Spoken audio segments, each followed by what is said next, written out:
Àwọn gómìnà orílẹ̀-èdè Nàìjíríà mẹ́rìndínlógójì èyí tí wọ́n ń pè ní 36 State Governors of Nigeria wọ́n máa ti ṣe ìpàdé pẹ̀lú olórí oko káfàtà lórílẹ̀-èdè yìí Ààrẹ Bọ́lá Ahmed Tinubu láti wá ojú rere àti láti wá bí wọn yóò ṣe gbégi dínà òmìnira tí ìjọba Ààrẹ Bọ́lá Ahmed Tinubu tó fún àwọn ìjọba ìbílẹ̀ káàkiri orílẹ̀-èdè yìí èyí tí wọ́n ń pè ní local government autonomy nítorí tí inú àwọn gómìnà náà kò dùn sí òmìnira àwọn ìjọba ìbílẹ̀ tó sì fẹ́ kí wọ́n wà lábẹ́ àwọn kí owó wọn kó lè máa wọlé sí wọn lápò. Bí ẹ kò bá gbàgbé lọ́dún tó kọjá ní ìjọba Ààrẹ Bọ́lá Ahmed Tinubu ni ló gbé gbogbo gómìnà orílẹ̀-èdè lọ sí ilé ẹjọ́ nípasẹ̀ ẹni tó jẹ́ mínísítà ọ̀rọ̀ ìdájọ́ lórílẹ̀-èdè yìí tó tún jẹ́ agbẹjọ́rò fún ìjọba Nàìjíríà ìyún amòfin Abdulateef Fagbemi, Senior Advocate of Nigeria SAN tó jẹ́ amòfin àgbà lórílẹ̀-èdè yìí iná gbé gbogbo àwọn gómìnà lọ sí ilé ẹjọ́. Ohun tíjọba Tinubu tó sì gbé wọn lọ sí ilé ẹjọ́ ni pé kí wọ́n yọ̀ǹda àwọn ìjọba ìbílẹ̀ kúrò lábẹ́ wọn. Gbogbo owó tí ó bá ń bọ̀ látọ̀dọ̀ ìjọba àpapọ̀ lọ sọ́dọ̀ àwọn ìjọba ìbílẹ̀ ká jẹ́ kó máa lọ sọ́dọ̀ wọn tààrà. Àwọn nìkan máa náwó wọn fúnra wọn láì jẹ́ pé ó dé sọ́dọ̀ àwọn gómìnà,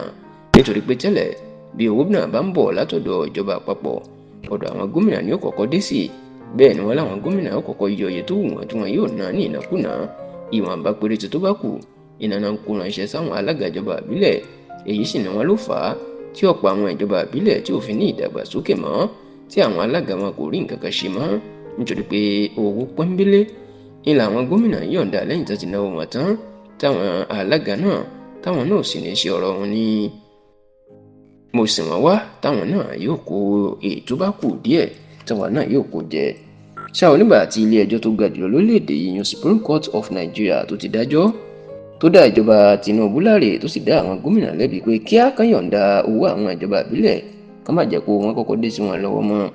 Ìgbà ni inú àwọn gómìnà ò tí ì dùn.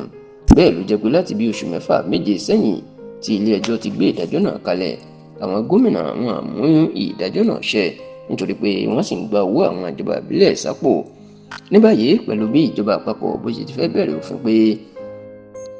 báǹkì àpapọ̀ orílẹ̀-èdè Central Bank of Nigeria gbọ́dọ̀ fowó ránṣẹ́ sí àkáǹtì àwọn gómìnà mọ́ ká máa fowó ọ̀hún ránṣẹ́ tààrà sí àkáǹtì àwọn alága ìjọba ìbílẹ̀. Níṣe ni wọ́n ní inú àwọn gómìnà ò dùn. Eléyìí ló sì gbé wọn lọ láti bá Tinubu ṣèpàdé lọ́sẹ̀ tó kọjá lásìkò tí Tinubu tó ń bá wọn ṣínú ààwẹ̀ Ramadan. Ìní wọn láwọn gómìnà náà wọ́n bá a sọ̀rọ̀ lórí òmìnira ìjọba ìbílẹ̀ tó fẹ́ fún lómìnira tí wọ́n ní inú àwọn ò dùn sí, àti pé àwọn fẹ́ kó wọn kọ́kọ́ máa dé sọ́wọ́ àwọn tí kì í ṣe sọ́dọ̀ wọn tààrà. A gbọ́ pé àwọn gómìnà náà wọ́n ti ń bá Tinubu sọ̀rọ̀ pé kó dẹ̀ díẹ̀ lórí òfin náà,